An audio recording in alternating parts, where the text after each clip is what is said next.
The forest was silent in a way that felt wrong, the kind of silence that presses against your ears and makes your heart beat louder than it should. Daniel Carter tightened his grip on the old flashlight in his hand, its weak beam cutting through thick fog as pine trees towered over him like silent witnesses. He hadn't planned to be here tonight. He was a single dad, exhausted from working double shifts and barely keeping life together for his 6-year-old daughter, Lily. But when he saw the abandoned luxury SUV on the side of the road and heard faint cries drifting from the woods, something in him refused to walk away. He followed the sound until he found her. Mud-stained, trembling, shoes torn, hair tangled with leaves. The woman collapsed the moment she saw him, fear and relief crashing together. Daniel caught her just in time.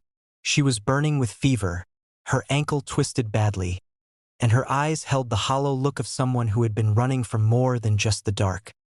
He carried her on his back for nearly an hour, ignoring the pain ripping through his shoulders, because quitting wasn't something single fathers had the luxury to do. In his small cabin at the edge of town, he wrapped her in blankets, gave her water, and cleaned the blood from her hands without asking questions. When she finally whispered her name, Evelyn Ross, he didn't react. He didn't know she was one of the world's youngest self-made billionaires, a woman who controlled companies, politicians, and headlines. To him, she was just someone broken and alone. At dawn, when panic returned to her eyes and she begged him not to call anyone, Daniel said the sentence that would change her forever. He looked at her, voice steady but gentle, and said, "You're safe here. You don't have to be strong right now." The words hit her harder than the cold forest ever had. No assistant, no board member, no lover had ever said that to her. She cried silently, not like a billionaire, not like a powerful woman, just like a human being who had been holding everything together for too long. And as the sun rose through the trees, Evelyn realized that the man who saved her body might also be the one who saved her soul. If this story already touched your heart, pause for a second, subscribe to the channel. Stories like this remind us why humanity still matters. Chapter 2. Evelyn stayed longer than she planned. One night became 3. 3 became a week. Daniel never asked for anything. Not money, not explanations. He woke early to make Lily breakfast, walked her to school, and returned to care for Evelyn with the same quiet patience. She watched him from the couch, stunned by the simplicity of his life and the depth of his love. No cameras. No assistants, no deals being made over phone calls, just a father braiding his daughter's hair with clumsy fingers, apologizing when he got it wrong, and trying again. When Evelyn finally told him who she was, she expected shock. Maybe greed, maybe fear. Instead, Daniel nodded once and said, "That must be lonely." That was the moment she broke again. She admitted the truth, that she'd fled a ruthless corporate war, betrayal from people she trusted, and a life where she was valued only for what she owned. The forest hadn't been an accident. It had been an escape that almost killed her. As her ankle healed, something else began to change. She laughed, real laughter, for the first time in years. Lily climbed into her lap as if she belonged there, and Daniel, unknowingly, reminded her of the person she had been before power hardened her heart. When the black cars finally came, when security teams flooded the quiet dirt road, Evelyn didn't rush to leave.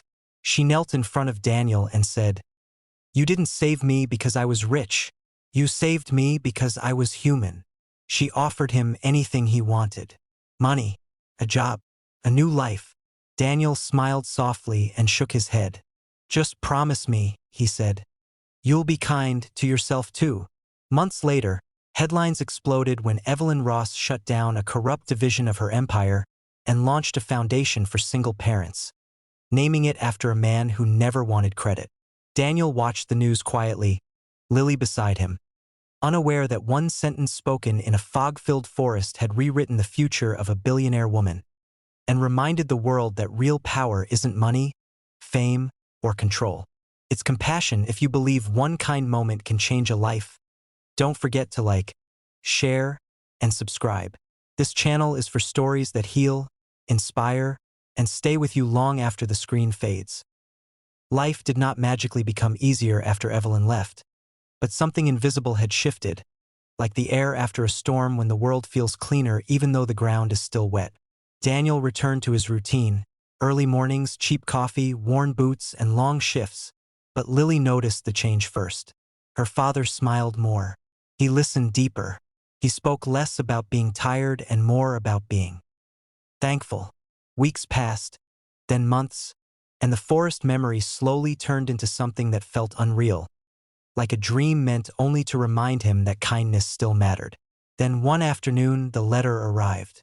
Thick paper, no logo on the front. Inside was a handwritten note from Evelyn. She didn't write as a billionaire. She wrote as a woman who had finally learned how to breathe. She told him she still heard his sentence in her mind during board meetings, during sleepless nights, during moments when the old hunger for control tried to return. You don't have to be strong right now. She confessed that for the first time in her life, she had started therapy, cut off toxic partners, and rebuilt her company around people, not profit. At the bottom of the letter was something unexpected. An invitation, not to a mansion or a gala, but to a small foundation opening. One built for single parents who felt invisible to the world. Daniel didn't want to go. He hated attention. But Lily insisted, wearing her best dress and holding his hand with pride. When they arrived, there were no flashing lights, no dramatic speeches. Just quiet stories, mothers, fathers, caregivers, people who had almost given up. Evelyn spotted Daniel instantly. She didn't run to him. She walked slowly, respectfully, as if approaching a place of worship. When she hugged him, she whispered, "You gave me my life back." Daniel replied with the same calm humility that had saved her in the woods. "You already had it. You just forgot." The room fell silent when Evelyn introduced him, not as a hero, not as a savior, but as proof that the smallest moments can create the biggest change. Lily squeezed his hand, eyes shining, and Daniel realized something powerful. His worth had never been measured by money, success, or recognition. It had always been measured by the way he showed up when someone needed him most. And somewhere deep in the woods, where fear once lived, a story was now rooted. One that would grow far beyond any empire. If this chapter moved you, stay with us. Subscribe to the channel for stories that remind us. Even one sentence, spoken with kindness, can change a life forever.